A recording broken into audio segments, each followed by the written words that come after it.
Pues gracias Juan y gracias a todos. Estoy súper contento de estar aquí hoy. Gracias a Manu, por supuesto, que nos ha dejado su casa para estar hoy aquí. Y gracias a la familia, a los amigos, a la gente de Economía del Bien Común, a los que no os conozco. Gracias a todos por venir. Como os decía antes, yo nunca había pensado escribir un libro. Hace 2 años y pico, que ya llevamos mucho tiempo de crisis, me imagino que con muchos de vosotros estaba cansado, estaba triste, estaba desilusionado con lo que ocurría, estaba enfadado con la sociedad. O sea, yo ya había pasado de la fase de enfadado con los políticos o con ese tipo de cosas, porque bueno, yo pensaba que no veía claro que ellos fueran a cambiar las formas de hacer las cosas, su forma de hacer las cosas, y un poco me echaba la culpa a mí y echaba la culpa a la gente que me rodeaba, con la que yo me quejaba de no estar haciendo nada, ¿no? Y hace poco más de 2 años tengo que reconocer que la ilusión me la devolvió el 15M. Cuando ocurrió el 15M, el 15M original, cuando empieza el 15M, me hizo mucha ilusión que mis padres, que también están aquí, estuvieron conmigo en la Plaza Mayor de Palencia, y gente de todo tipo y de todas edades de la ciudadanía española estaba ahí diciendo algo hay que hacer. Y ahí recuperé la ilusión y la esperanza en la gente. Y ahí empecé a recuperar tanto notas de viajes que yo tenía, siempre solía ir con una libreta cuando iba a un viaje con algunos amigos de aquí por Latinoamérica, siempre llevaba mi libreta de notas. Empiezo a recuperar esos libros y a ver lo que había marcado y a ver lo que había escrito y empiezo a escribir, sin idea de escribir un libro, empiezo a escribir un poco para mí, ¿no? Y según fueron avanzando los meses, eso fue tomando forma. Eso fue tomando forma de libro y me empecé a preguntar qué se puede hacer para realmente cambiar la situación. ¿Cómo podemos construir una sociedad nueva? ¿Cómo podemos construir algo nuevo, diferente y que se pueda cambiar a partir del punto en el que estamos hoy? Y me di cuenta que estamos en un punto un poco de locura, ¿no? O sea, a mí siempre me gustó mucho una frase de Einstein que dice: la definición de demencia es esperar resultados diferentes mientras sigues haciendo lo mismo una y otra vez. Y para mí estábamos haciendo lo mismo una y otra vez, intentamos salir de la crisis haciendo lo mismo, y si funcionara lo que estamos haciendo, tanto unos políticos como otros, volveríamos a 2008 y nos volveríamos a caer con la misma fuerza o más de la que nos caímos en el 2008, ¿no? Con lo cual, veía que estábamos en un momento de locura. Y a partir de ahí empiezo a escribir ideas y me encuentro con algo que es lo que da título al libro, que es el Yo Soy Tú. Investigando y leyendo, veo que en distintas civilizaciones antiguas, en los mayas en Latinoamérica, civilizaciones en África que ni siquiera se conocían entre ellas, cuando se saludan, en vez de decir hola, el hola que tenemos nosotros, el saludo era yo soy tú, y la otra persona respondía y tú eres yo. O sea, al saludarse la gente se identifica con la otra persona. Y pensé, si esto hace miles de años la gente ya lo hacía, por algo sería, y si ese reconocimiento mutuo ya estaba ahí, ese mensaje es muy profundo y me gustó como título del libro. Y a partir de ahí empiezo a escribir la primera parte del libro, tiene como 3 partes, que es la más filosófica, podemos decir, basado en ese yo soy tú, basado en cómo reconocernos en los demás, cómo conocernos a nosotros mismos, buscando un poco lo común de distintas religiones, filosofías, personas que han escrito sobre estos temas, buscando lo común que todos tenemos y buscando a partir de lo común construir esa nueva sociedad. Aparte de Yo Soy Tú, de repente empecé a trabajar mucho en mi propia empresa con el concepto de felicidad. Y me di cuenta que eso sí que realmente es algo que nos une a todos. Todas las personas queremos ser felices. Al final, la vemos de distinta manera, la felicidad. Para unos es una cosa, para otros es otra, pero al final todos la entendemos y todos queremos ser felices. Y a partir de ahí también desarrollo esa primera parte, con el mensaje de Yo Soy Tú, el mensaje de la felicidad. Y por último, cuando ya estaba bastante avanzado en el libro, esto ya hace, yo creo que era primeros de 2012, tengo la suerte de, aquí en Madrid, por un proyecto que estaba haciendo la empresa, de grabar a personas que hablaban sobre la felicidad en el mundo de la empresa, en el mundo de la política, de entrevistar personalmente a Christian Felber, el creador de la economía del bien común. Ahí surge una chispa, una amistad, y me involucro en este movimiento, que muchos de los que estáis aquí también participáis, y también incorporo las ideas de la economía bien común a la que ya venía desarrollando. Con lo cual, al final, el libro lo que os vais a encontrar en el libro es un mensaje inicial muy filosófico, una primera parte más filosófica, no tiene dibujos, ya lo sabéis, alguno, pero tiene bastante contenido, creo que hay que leerlo de una forma pausada y relajada, y a partir de ahí ya paso a unos niveles más prácticos. Lo que propongo es una transformación de la sociedad, básicamente en 4 niveles. El primero, la persona, que es el básico. Si no cambiamos la persona, no podemos esperar que cambien nuestras empresas, ni nuestros gobiernos, ni la gente que nos rodea, si no cambiamos nosotros. O sea, el primer cambio que propongo es en la persona, que es el más difícil de todos y que nunca acaba y que tenemos que estar haciendo continuamente. Para eso propongo ideas, puedo decir, originales, en base a analizar el por qué la gente no conseguimos lo que queremos, el por qué la sociedad no consigue erradicar la pobreza, erradicar las desigualdades. Y cuando empiezo a leer con detenimiento la Declaración Universal de los Derechos Humanos, me doy cuenta que yo mismo, que pensaba que la conocía, no la conozco. Y me pregunto, ¿y realmente la gente la conoce? ¿La habéis leído? ¿La habéis profundizado? ¿La podríamos escribir entre todos? Yo creo que no seríamos capaces.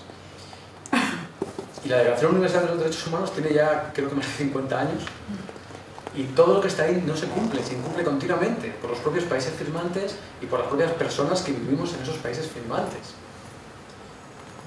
Y ahí me planteo que el compromiso no puede ser de una nación, el compromiso tiene que ser de la persona, y planteo, ¿por qué no una declaración personal? Una declaración, la llamo universal de la especie humana.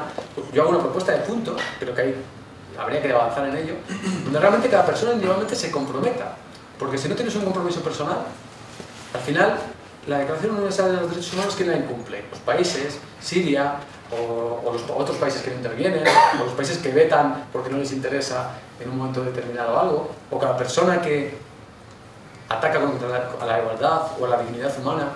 Cuando nos enfrentamos a cualquier persona en el día a día y le faltamos a su dignidad humana, estamos incumpliendo la Declaración Universal de los Derechos Humanos, nosotros mismos. Por lo cual, planteo un compromiso personal. A nivel de organizaciones, a nivel de empresas, de ONGs, ahí tengo que decir que hago una propuesta totalmente en línea. De hecho, hablo de la economía del bien común, porque creo que es un modelo que está funcionando, que tiene herramientas. Sabéis que es un movimiento que ahora mismo está ya en 25 países. Ayer tuve la suerte de estar con Cristian en Valencia por una reunión con 14 personas de universidades de 14 países distintos interesados en la economía del bien común. Nos llegó el mensaje de la primera empresa de Estados Unidos que se ha adherido al proyecto. Sabéis que hay muchas empresas, más de 1000 empresas entre Austria, Alemania, Suiza, Italia, España, varios países de Latinoamérica. Hay miles de personas que están trabajando a nivel local. En España hay 30 y pico grupos de trabajo. En octubre vamos a crear la Asociación Española. O sea, es un movimiento que ya está funcionando, que intenta ese cambio en las empresas, y también a nivel más político se está empezando a trabajar en los municipios. Con lo cual, a nivel de empresas sí que me alineo totalmente con lo que es la economía del bien común. Incorporo metodología práctica a nivel de cómo utilizar también, porque yo lo he hecho en mi empresa y funciona, el concepto de la felicidad. Yo tengo una empresa de consultoría, asesoro a otras empresas, y os puedo asegurar que cuando te plantas delante de empresarios y les hablas de felicidad y empresa, te miran como diciendo, este chaval ahora ya sí que se ha vuelto loco, ahora creo que ya no voy a trabajar con él. Pero cuando te dejan trabajar con ellos, el concepto lo entienden. Igual que la economía del bien común plantea, voy a resumirlo, 2 principios muy básicos. Colaborar en lugar de competir. Es más fuerte la colaboración que la competencia. Nos han intentado convencer que la competencia es más poderosa, es mentira. Es más fuerte la colaboración que la competencia. El segundo principio, en vez de buscar el mero beneficio económico, buscar el bien común. Eso es lo que debería hacer cualquier organización humana. Si no, nos sobra como sociedad una organización que no esté al servicio de las personas, o que no esté, como dicen las constituciones, que lo dicen todas las constituciones, que las naciones deben estar al servicio del bien común. Pues yo, cuando manejo el concepto de la felicidad, y lo he manejado en la empresa y es bastante interesante, siempre les suelo decir lo mismo. Imaginaos que soy un gráfico y tenemos en un eje la búsqueda de beneficio económico, que es lo que buscan las empresas. Tú, cuando preguntas en cualquier foro qué busca una empresa, incluso con chavales de 15 años, todos te dicen beneficio económico, ganar dinero, ¿qué es lo que te dicen el 99% de la gente? Bueno, pues esto es lo que buscan las empresas. Y aquí está la felicidad de la gente. ¿Cuál es el modelo antiguo? Que hay que reconocer que funciona para ese objetivo, lo que ha funcionado para ese objetivo hasta ahora. Recortar la felicidad de mis trabajadores, y eso incrementa la cuenta de resultados. ¿Cómo? Que trabajen más tiempo, que rindan más, incluso pagándoles menos, y eso al final y está dando más dinero. Los clientes, voy a ver si les meto un poco menos de producto o les engaño un poco la mercancía, ahorro costes, gano más dinero. Los proveedores, oye, en vez de 60 te voy a pagar a 120 días. Recorto su felicidad, gano más dinero. La competencia, voy a intentar machacar a la competencia, voy a intentar comprar empresas y aplicar el canibalismo y crecer, y eso también incrementa la cuenta de resultados. Hay que decir que eso ha funcionado durante mucho tiempo para ese objetivo de ganar más dinero. Y el planteamiento es, ¿y por qué no hacerlo al revés? ¿Por qué no, en vez de para ganar dinero, recortar felicidad de la gente con la que te relacionas? El medio ambiente, por supuesto, voy a utilizar el medio ambiente a mi servicio y eso me va a incrementar la cuenta de resultados posiblemente, aprovechando los recursos de una forma barata. ¿Por qué no hacerlo al revés? ¿Por qué no decir, voy a hablar con mis empleados, con mis trabajadores, voy a ver qué es lo que buscan, voy a ver cómo les motivo, voy a intentar que concilien su vida profesional y laboral? Eso va a hacer que estén más motivados, van a trabajar mejor y eso incrementa la cuenta de resultados. Voy a hablar con mis clientes, voy a ver qué es lo que quieren, voy a ser sincero, transparente, voy a fidelizarles y eso claramente sí que sabemos que incrementa la cuenta de resultados un cliente fiel. Voy a hablar con el proveedor, voy a plantearle qué necesitas, qué necesito, cómo podemos mejorar y eso al final también va a aumentar resultados. El medio ambiente voy a utilizarlo como una estrategia, la gente está ocupada, un nuevo producto, cómo ser más sostenible, la gente me va a comprar por eso y eso va a contar resultados. Y esto funciona. Y esto hay empresas que ya lo están aplicando, muchas. Quizá no con todos los grupos de interés, pero muchas empresas ya están diciendo cómo me comporto mejor con mi grupo de interés. Y mirando aquí, esto sube. Ahora mirábamos aquí y te dábamos aquí. ¿Vale? El movimiento es al revés. Y eso funciona. Y yo he hecho hasta el experimento más divertido que he tenido es juntar a un jefe de compras a un jefe de ventas.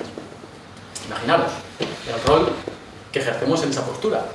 El que va a comprar, posición de poder, voy a ver cómo te saco el máximo provecho. El que va a vender, tengo que vender, pero a ver también cómo te la cuelo. Y esas dos personas, que posiblemente son personas con unos valores estupendos y personas muy loables, ahí van a la guerra. Y ahí se olvidan de sus valores. Y van a, en parte, muchas veces incluso a engañar y a competir con la otra persona. Y aparte de las personas, de las organizaciones y de las empresas, hago un planteamiento que aquí quizás sí que creo que aporto bastante a lo que es la economía del bien común en el ámbito político, de cómo gestionar gobiernos. Y hago propuestas bastante originales, que quizá parezcan locura, pero no lo son. Y planteo desde cómo remodelar lo que son los partidos políticos. Todo el mundo estamos cansados, decimos, es que los políticos, es que estoy cansado de los partidos políticos. Bueno, pues intentemos que sean de otra forma. Intentemos que sean más democráticos. Últimamente se nos han acercado a la economía bien común partidos políticos y dicen, bueno, ¿y cómo lo puedo aplicar? Digo, lo primero, ser más democrático, que es uno de los principios dentro de tu partido político. Estamos hablando de las estructuras más jerárquicas, piramidales y gregaristas que existen en el partido político. Una vez que estás ahí, tienes que decir el mensaje del partido, no te puedes salir. Bueno, pues eso se puede cambiar. Eso ya hay experiencias en lo local, de incluso por qué un partido político tiene que ser, por qué siempre tienen que estar como las opciones muy claras, ¿no? Y por qué seguimos hablando de izquierdas y derechas en el siglo XXI y de capitalismo, de comunismo, de socialismo. Si hoy estuvieran aquí Carlos Marx, o Adam Smith, padre del capitalismo, o Keynes, yo estoy seguro que si estuvieran en 2013 vivos, nos dirían, señores, ustedes están locos. ¿Pero por qué siguen unos u otros siguiendo nuestras teorías que las escribimos en un tiempo y en un espacio diferente? Y que para unas cosas habrán funcionado unas y otras y para otras no, pero hoy no funcionan y se ha demostrado en la historia que no funcionan. No vivimos en un mundo mejor que hace 100 años o que hace 50 años.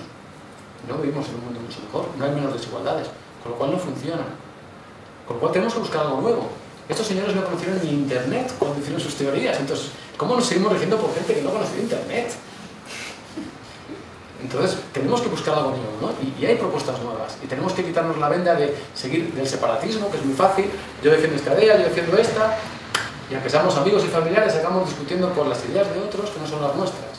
Entonces, en lo político propongo cosas concretas, muchas que ya se están aplicando a nivel de democracia, a nivel de e-democracia, a nivel de democracia directa y a nivel de cómo ir como persona a la democracia. Porque también exigimos democracia, pero no estamos educados para participar.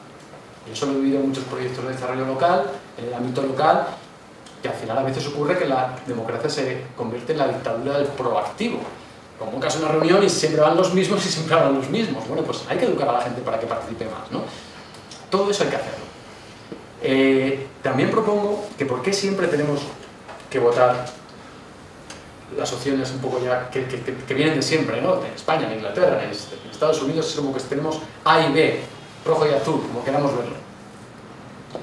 ¿Por qué no? Y esto suena muy raro, pero está planteado cómo hacerlo. ¿Por qué no para las áreas principales de un gobierno, para la educación, para el medio ambiente, para la economía, para la sanidad, para las infraestructuras, para eso que siempre va a haber que gestionar en un gobierno? ¿Por qué no votar distintas opciones en función de las propuestas? Porque a día de hoy ni siquiera como ciudadanos nos preocupamos de ver las propuestas. Yo se me ocurrió en las últimas elecciones meterme en un par de mítines electorales de esos otros partidos. Era el único que escuchaba, creo que los demás ni siquiera escuchaban, y aplaudía o no, la verdad que no soy mucho de aplaudir, pero yo creo que era el único que no iba allí ya pensando que me gustaba lo que iba a escuchar. ¿Por qué no estudiamos los programas de la gente? Pues esta idea va ¿por qué no? Y esto es posible. Votar un gobierno central para las cosas fundamentales, pensemos en el nivel local, lo regional o nacional. Un gobierno central, pero luego que cada distinta formación pueda presentar una propuesta o para todo o para lo que sea especializado. Es decir, ¿por qué no? Si hablamos de educación, asociaciones de padres, redes de universidades, asociaciones de alumnos, gente especialista en educación, ¿por qué no pueden hacer su propuesta para educación, presentarla y si me gusta les voto? Y lo mismo para sanidad, y lo mismo para medio ambiente. ¿Por qué no? El partido que quiera hacer su propuesta para todo, como hasta ahora, que la siga haciendo muy bien, y yo iría a votar posiblemente una opción en el gobierno central y otras 6 las principales áreas de gestión que siempre hay. Me preocuparé por ver lo que ofrece cada uno y quizá al partido A le voto para educación y sanidad, al B le voto para medio ambiente, en economía no lo todo claro, entonces voto en blanco para que decida la mayoría. ¿Y por qué no? Suena raro, pero ¿por qué no? ¿No será esta una de las razones por la que tanta gente no vota? Porque tienes que elegir una opción empaquetada total y que normalmente no estás de acuerdo con todo. Bueno, pues ideas como estas, que suenan raras pero originales, os encontraréis en la parte de gobierno. También propongo lo que ahora también en la economía bien común se propone, no solo guiarnos por el PIB. El PIB no nos indica más que la cantidad de producción y de dinero que se hace en un país. Es un indicador que está bien, pero te indica eso. No te indica si hay desigualdad entre hombres y mujeres en los salarios, no te indica cuánta gente está desempleada en el país, no te indica si la gente es más feliz o menos feliz, para nada, por supuesto. No te indica si el país está en guerra. Todo eso no te lo indica un PIB. Hay países con un PIB muy alto y el reparto de esa riqueza es totalmente desigual, está concentrado en un 2% de la población. Entonces, el PIB indica una cosa, pero necesitamos más indicadores. Sabéis que está el ejemplo que muchos conoceréis de Bután. ¿Lo conocéis? ¿Sí? Que a mí me gusta. De Bután hay que coger lo que hay que coger, es este ejemplo, porque Bután no deja de ser una dictadura, es un emperador, es el emperador de Bután. El hombre hace cosas muy bien, pero es un emperador, no estamos hablando de un lugar democrático. Bueno, pues en Bután, lo sabéis, y para los que no lo sabéis, lo que este gobierno hace años, todos los años hace una encuesta a 6.000 personas, es un país muy poco poblado, donde les preguntan sobre su vida. Les preguntan, ¿duermes bien por la noche? ¿Confías en tus vecinos? ¿Crees que tus hijos tendrán una vida mejor que la tuya? ¿El medio ambiente que te rodea ha mejorado o empeorado respecto al año pasado? ¿Tienes tiempo al final del día para relajarte, descansar, rezar o meditar? Y a partir de ahí ven en qué no están funcionando bien la vida en su país y establecen sus políticas. Eso es mucho más coherente. Los otros indicadores también tienen que estar. Pero, ¿de qué nos sirve un PIB elevado? Si ahora nos dicen que España va a subir el PIB un 1%, todos tiraremos cohetes, ¿viviremos mejor? ¿Estaremos menos enfadados? Cuando vayamos al bar hablaremos de nuestras relaciones personales en vez de quejarnos de la economía y la política. Yo creo que si nos dicen que se sube el PIB un 1 o un 3% este año, creo que eso no va a cambiar. Entonces, a partir de ahí se debe establecer la política. A partir de las cosas importantes, ahí a nivel municipal, regional o nacional, se puede empezar a trabajar. Las propias Naciones Unidas ya están planteando nuevos índices. Hay un índice que se llama el Happiness Index, que lo hace la New Economic Foundation en Inglaterra, que lo hace para Naciones Unidas, que es una fórmula a partir de otros indicadores, de la esperanza de vida, del índice Gini, del índice de pobreza. Pues ya nos dice otra cosa. Y también Naciones Unidas han convocado a una serie de personas a investigar qué nuevos índices podrían medir mejor la evolución de la equidad, del desarrollo de las personas. Bueno, pues esto también lo vais a encontrar en el libro. Y la última parte, personas, organizaciones, gobiernos, la última propuesta que hago también es al sistema económico y financiero. Aquí también estoy muy en línea con otras ideas que ya están en la mesa, también la economía del bien común. Christian Ferber, sabéis que él también participa en ATAC y plantea ideas similares. Hay que volver a la banca ética, hay que volver al sentido de la banca. La banca está para guardar nuestros ahorros y darnos crédito. La bolsa, ¿para qué se creó la bolsa? Para que tú presentaras tu proyecto de crecimiento, los inversores analizaban tu proyecto de crecimiento y decían, oye, esta gente va a invertir en este país, va a hacer esto, y la gente metía dinero, conseguías dinero y hacías tu proyecto de inversión. Eso está bien, pero hoy en día la bolsa no es eso. Hoy mañana un presidente de gobierno o el señor Draghi, por lo que sea, tiene una intervención desafortunada en la televisión y la bolsa va para abajo. O nos dice algo que no suena muy bien y va para arriba. O un señor decide comprar y vender mucho por la mañana y al final de la jornada vuelve a hacer lo contrario y gana mucho dinero. Eso es un mercado, es un casino, donde además yo siempre digo que tengo amigos que les gusta mucho invertir en bolsa y compran los domingos 5 periódicos naranjas y les digo, pero ¿tú crees que te van a decir ahí dónde tienes que invertir? No.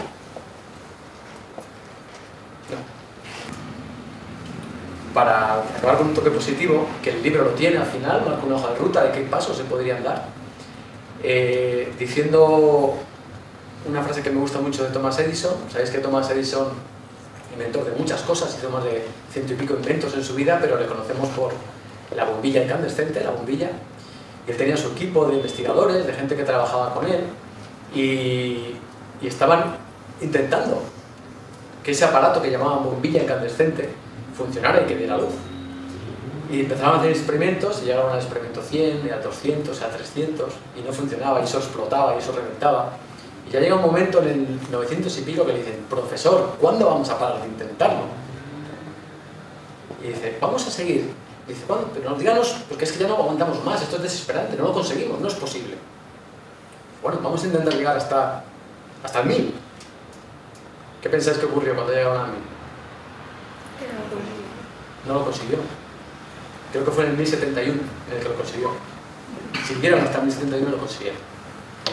Y la frase de Thomas Edison es, los que piensan que es imposible deberían dejarnos trabajar a los que estamos haciendo lo posible. Hasta aquí, gracias por escucharme.